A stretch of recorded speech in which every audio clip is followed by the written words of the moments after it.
Sean "Diddy" Combs. The name itself evokes a whirlwind of images: a music mogul, a fashion icon, a cultural force. His journey from the streets of Harlem to global stardom is a testament to ambition, talent, and magnetism. Yet behind the dazzling smile lies a complex figure shrouded in contradictions. Join us as we unravel the threads of this captivating tale, exposing the man behind the myth.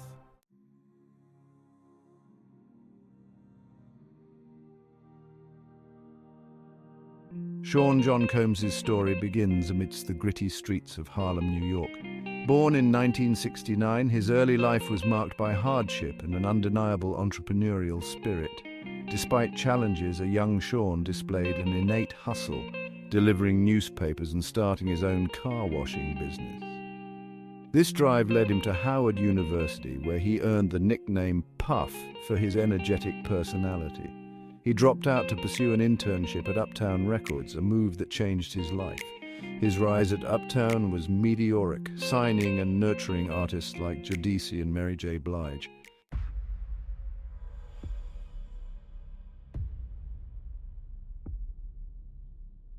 In 1993, at 24, Sean Combs founded Bad Boy Records.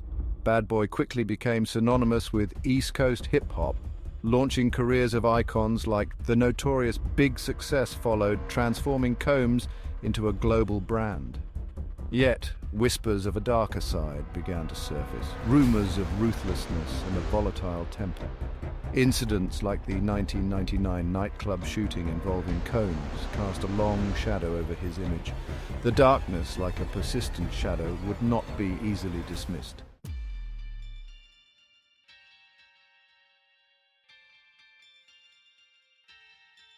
The year is 2023. Sean "Diddy" Combs finds himself at a crossroads. The whispers that have followed him for decades can no longer be silenced. It begins with a lawsuit, a crack in the carefully constructed facade. Rodney "Lil Rod" Jones Jr. steps forward with a shocking federal complaint accusing Combs of running a criminal enterprise. The fall, it seems, has begun.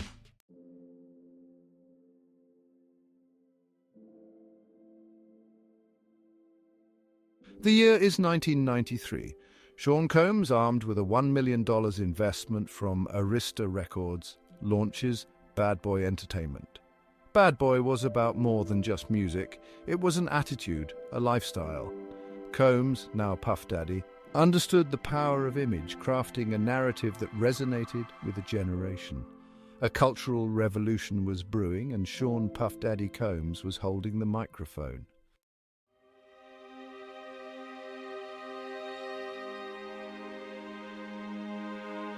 The notorious Big became Bad Boy's flagship artist.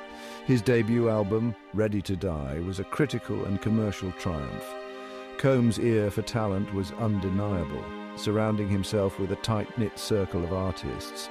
But with success came scrutiny, and Combs' meteoric rise was not without controversies. The infamous rivalry between Bad Boy and Death Row Records cast a dark shadow over the industry. Yet, through it all, Combs remained defiant, his ambition undeterred.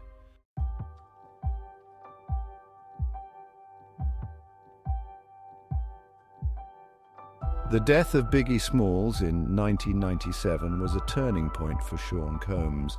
He released his own tribute album, No Way Out, featuring the hit, I'll Be Missing You. The album was a global phenomenon, solidifying Combs' status as a star. In 1998, he launched Sean John, a global fashion powerhouse.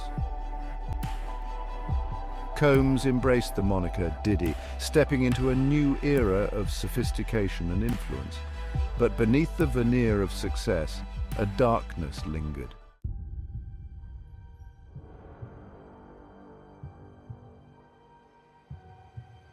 Even as Sean "Diddy" Combs' star continued to rise, controversies and legal troubles followed. There were accusations of assault, unpaid debts, and questionable business practices. The incidents were often dismissed as the inevitable byproducts of fame. Yet the whispers persisted, rumors of a darker side to his lavish parties. Combs remained largely silent, projecting an image of success and philanthropy. But the shadows were closing in, and the whispers were about to become a deafening roar.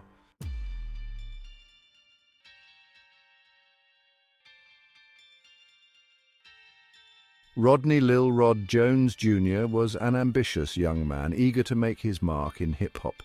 He saw in Sean Diddy Combs a mentor, but his journey took a dark turn. In 2024, Jones decided to speak out with a lawsuit, a detailed federal complaint. Jones was determined to expose the truth, holding his former mentor accountable. His story, once a whisper, was about to become a deafening roar. The lawsuit was a declaration of war.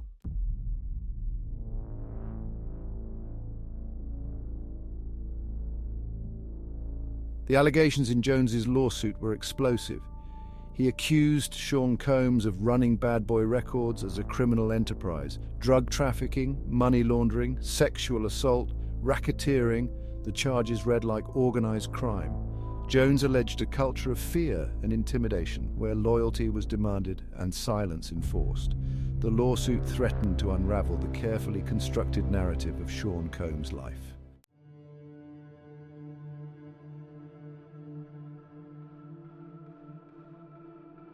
Central to Jones's allegations were Combs' infamous freak-offs, lavish parties. According to Jones, these parties were about control, not just indulgence. Women were particularly vulnerable, often pressured or coerced into participating in sexual acts. The freak-offs were exercises in power and manipulation, designed to gratify Combs' ego. They were a microcosm of the toxic culture that Jones alleged permeated Combs' life and business dealings.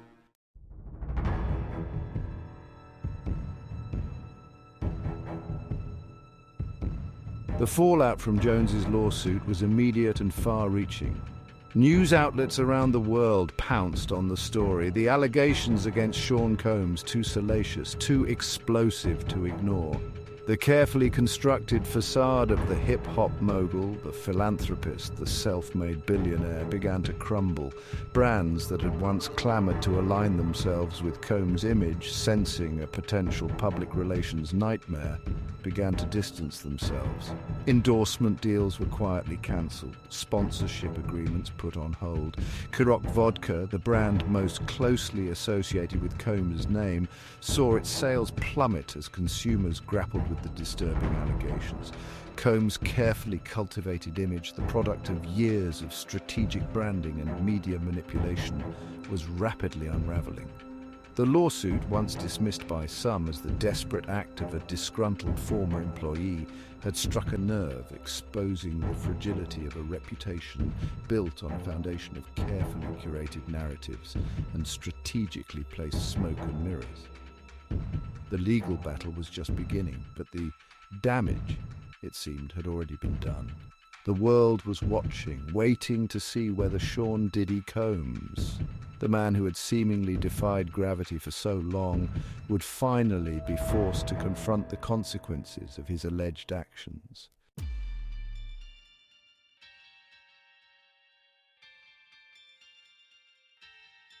In the court of public opinion, the verdict was still out. Combs' supporters rallied to his defense, dismissing the allegations as baseless. They pointed to his status as a cultural icon. Others saw in Jones's lawsuit a long overdue reckoning. They pointed to the history of allegations against Combs. The lawsuit was not an isolated incident, but a symptom of a larger pattern of behavior, a culture of entitlement and impunity. The legal battle was a high-stakes game of chess on the public stage. The battle for truth extended far beyond the courtroom. It was a test of whether the system could hold the powerful accountable. Jane Doe, a survivor, steps forward. As the shockwaves from Rodney Jones's lawsuit reverberated, another figure emerged, her voice trembling with fear and determination. She was Jane Doe, a pseudonym to protect her identity, but her story would strike at the heart of Sean Combs' empire. Doe's allegations were about something far more personal and insidious.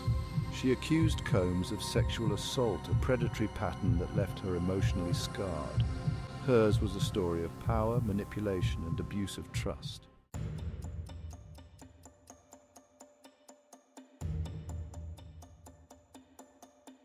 the allegations, a disturbing pattern emerges. According to Doe's lawsuit, she had first encountered Combs at a party in the late 1990s, but Doe's hopes soon turned to horror. She alleged that Combs, after plying her with alcohol and isolating her from her friends, had sexually assaulted her at his New York City apartment. It was as if a puzzle was being pieced together, revealing a pattern of predatory behavior that had been hidden in plain sight for decades.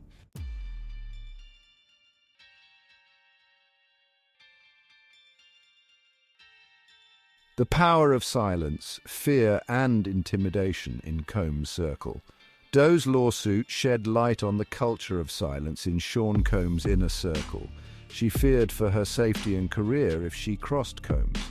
A climate of fear and intimidation silenced those who questioned him. Combs allegedly had a network of enablers protecting his secrets.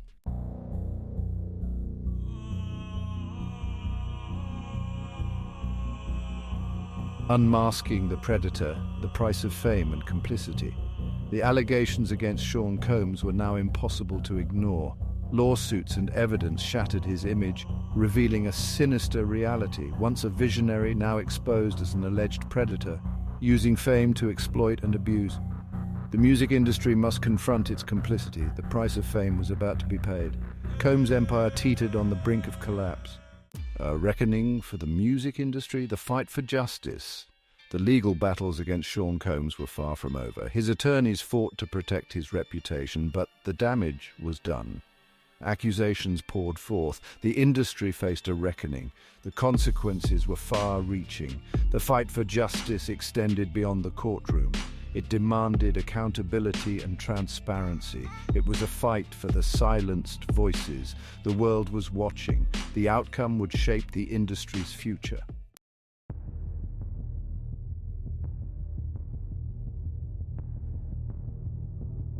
Behind closed doors, the dark allure of the freak-offs. As the legal walls closed in on Sean Diddy Combs, the salacious details of his infamous freak-offs became a subject of morbid fascination for the public and a source of mounting evidence for prosecutors. These weren't just your average celebrity parties. They were legendary gatherings spoken of in hushed tones, whispered to be fueled by a potent cocktail of wealth, power, and a wanton disregard for boundaries. Held at Combs' luxurious residences or rented mansions shrouded in secrecy, the freak-offs were shrouded in an air of exclusivity. Access was a privilege reserved for Combs' inner circle and a select few deemed worthy, beautiful women, aspiring artists, and industry heavyweights eager to curry favor with the hip-hop titan. Behind the velvet ropes and the ironclad NDAs, a much darker picture began to emerge. Witnesses and alleged victims painted a scene of debauchery and manipulation, fueled by endless supplies of alcohol, drugs, and a pervasive atmosphere of coercion. The freak-offs were more than just hedonistic playgrounds. They were allegedly hunting grounds where Combs, emboldened by his wealth and the acquiescence of those around him, preyed on the vulnerable. The allure of proximity to power, the promise of career advancement, or the simple fear of exclusion was often enough to silence dissent and ensure complicity.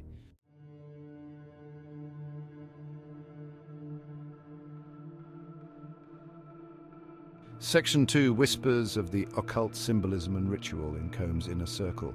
Beyond the blatant hedonism and alleged abuse, a more unsettling aspect of the freak-offs began to draw scrutiny. The recurring whispers of occult symbolism and ritualistic undertones. Some dismissed it as the ramblings of conspiracy theorists, grasping for meaning in the depravity. Others weren't so sure.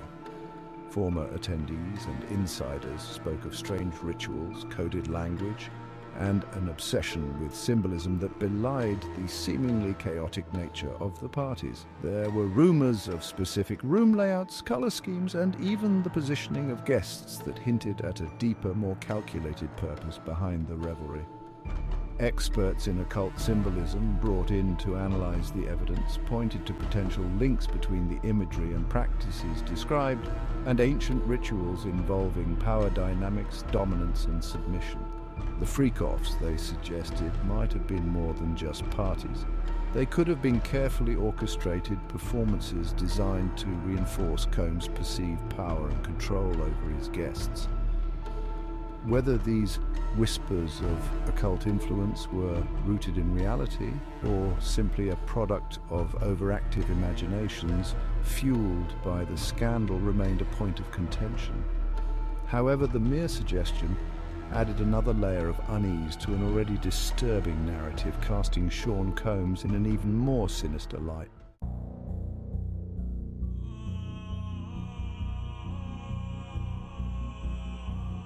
Section 3, Power and Control, the Dark Psychology of Excess. As accusations against Sean Combs mounted, psychologists dissected the psychology of power and excess. Fame's addictive nature can distort reality and disregard consequences. Parallels were drawn to historical figures, corrupted by power. Combs' story is a cautionary tale. Absolute power corrupts absolutely. The parties were manifestations of a need for control, and alleged manipulation reinforced his position at the top. The tragedy was not just his actions, but the enabling system.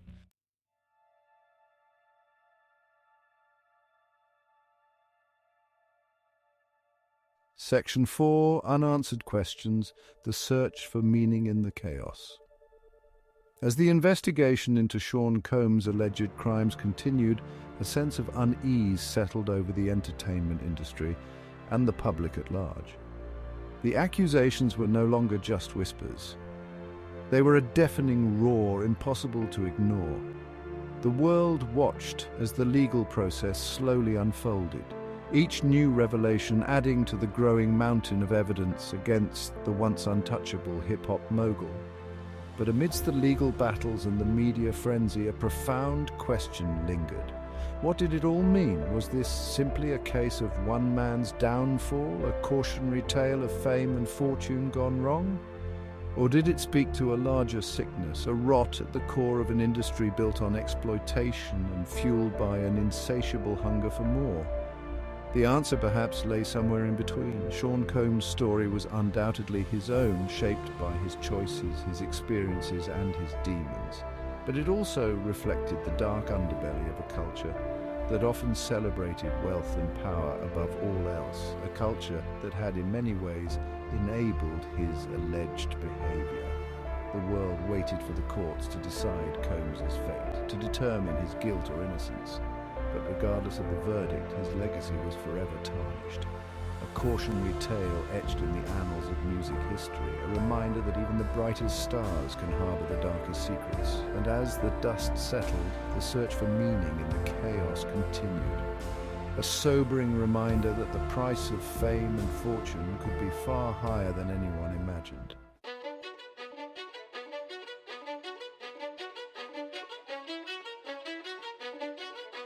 The Empire Strikes Back Combs' legal defense. Sean Combs, facing a barrage of accusations and the potential collapse of his meticulously crafted empire, was not about to go down without a fight. His legal team, an army of high-powered attorneys accustomed to navigating the murky waters of celebrity scandals, sprang into action, deploying a multi-pronged defense strategy designed to shield their client from the gathering storm. Their first line of defense: deny everything. Combs, through carefully worded statements issued by his publicists, vehemently denied all allegations of wrongdoing, portraying himself as a victim of extortion attempts and a smear campaign orchestrated by disgruntled former associates seeking to profit from his fame and fortune.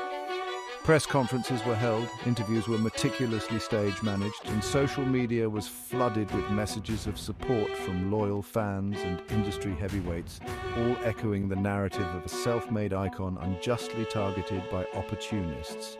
The message was clear. Sean Combs was innocent until proven guilty, and his legal team would stop at nothing to clear his name. Behind the scenes, a different kind of battle was being waged. Lawyers filed motions to dismiss the lawsuits, arguing jurisdictional technicalities, lack of evidence, and statutes of limitations. They sought to undermine the credibility of the accusers, painting them as unreliable witnesses motivated by greed and revenge. The legal maneuvering was complex, expensive, and relentless, a testament to the vast resources at Combs' disposal.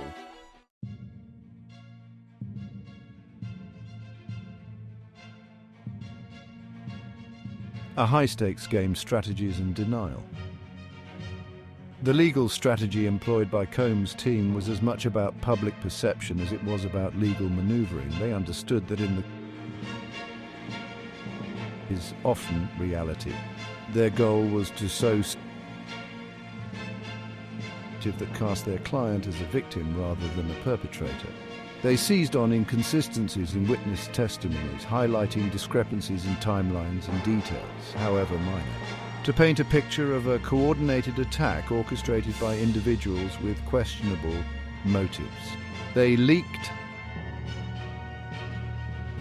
to the media, spinning narratives that portrayed Combs as a generous,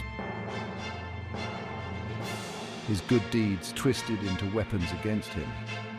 It was a high-stakes game of chess played out on a global stage with millions of dollars and a man's reputation hanging in the balance.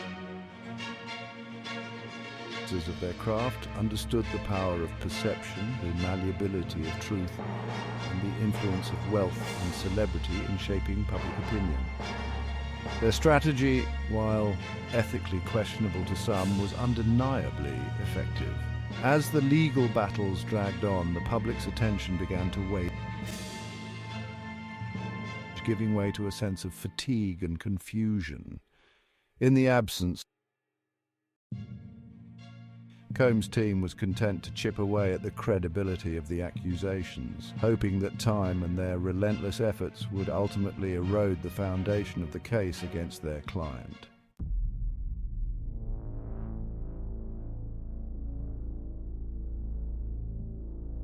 The weight of evidence cracks in the fortress. Despite the best efforts of Combs' legal team, the weight of evidence against him continued to mount. The lawsuits filed by Rodney Jones and Jane Doe were proving to be far more substantive than initially anticipated. A steady stream of documents, emails, and financial records emerged, painting a picture that contradicted Combs' narrative of innocence. Witness testimonies corroborated many accusations, revealing a pattern of behavior difficult to dismiss. The alleged freak-offs, once shrouded in secrecy, were now being exposed in graphic detail. Witnesses described scenes of debauchery, coercion, and abuse supported by physical evidence. Cracks were beginning to appear in the fortress that Combs' legal team had so carefully erected.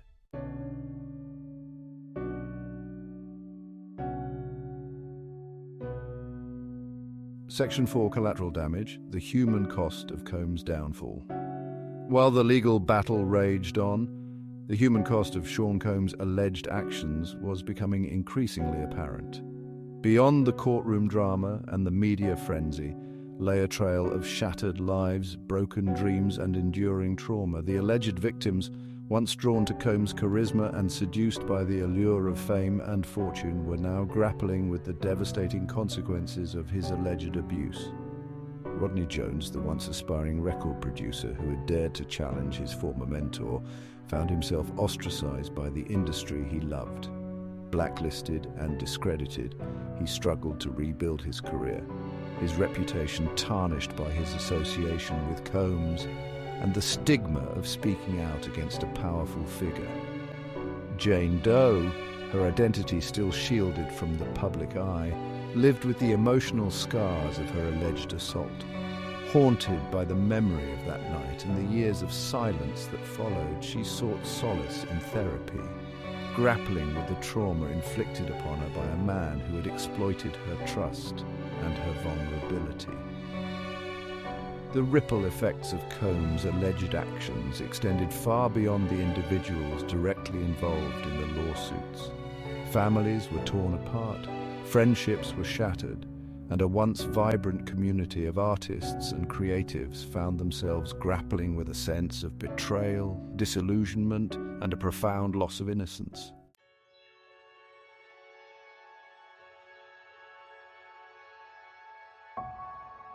Section 5. Beyond the verdict, a legacy in question. How would history judge Sean Diddy Combs? Visionary entrepreneur, musical icon, philanthropist, or tarnished by allegations of abuse and exploitation? His contributions and accusations, both undeniable. The legal system would decide his fate, but public opinion remains conflicted. Sean Combs' story, a cautionary tale of ambition and fame.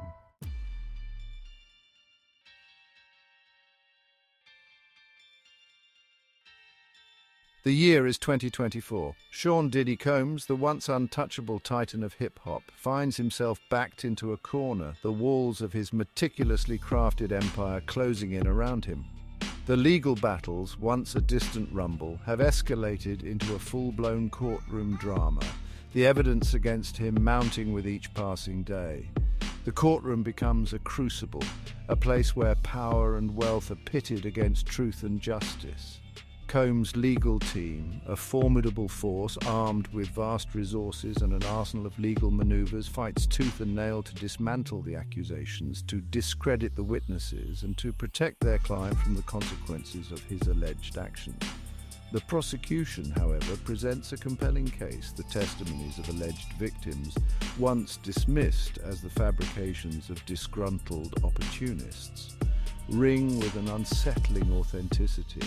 The physical evidence, meticulously gathered and presented, tells a story that contradicts Combs' carefully crafted narrative of innocence. The world watches, captivated by the spectacle, as the legal system grinds forward, slowly but inexorably. The stakes are high, the tension palpable. At the heart of this courtroom drama lies a fundamental question. Can justice truly be blind in a world where wealth, power, and influence often seem to tip the scales?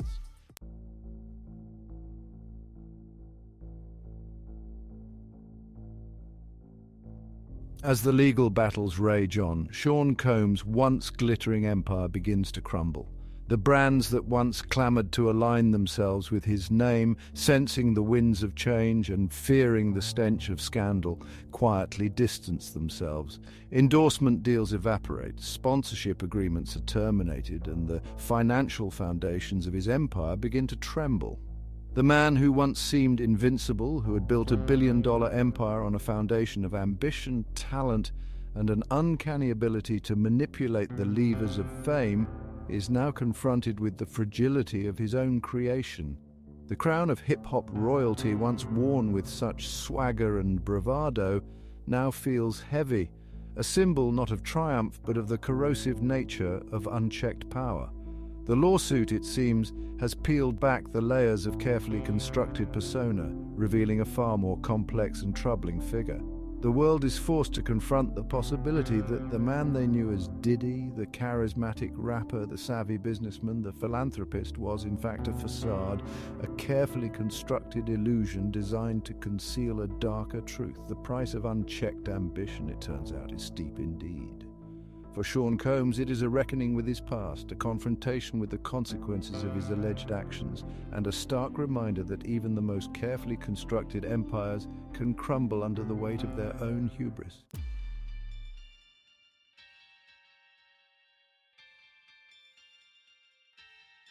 The allegations against Sean Combs send shockwaves far beyond the confines of the courtroom, triggering a long overdue reckoning not just for Combs himself, but for the culture that enabled him. The music industry, long known for its tolerance of bad behavior and its willingness to turn a blind eye to the misdeeds of its stars, finds itself under intense scrutiny. The culture of silence, once a tool for protecting reputations and maintaining the illusion of glamour, is shattered. Alleged victims, emboldened by the courage of those who have come forward, find their voices, sharing their stories of abuse, exploitation, and the fear that kept them silent for so long. The industry is forced to confront its own complicity in perpetuating a system that often prioritized profit over people, that rewarded success at any cost, and that turned a blind eye to the suffering of those deemed expendable. The message is clear. The era of impunity is over. The reckoning extends beyond the music industry, sparking a broader conversation about power, accountability, and the responsibility of those in positions of influence. It is a conversation that reverberates through Hollywood, the tech world, and even the halls of government. A stark reminder that no industry, no institution is immune to the corrosive effects of unchecked power.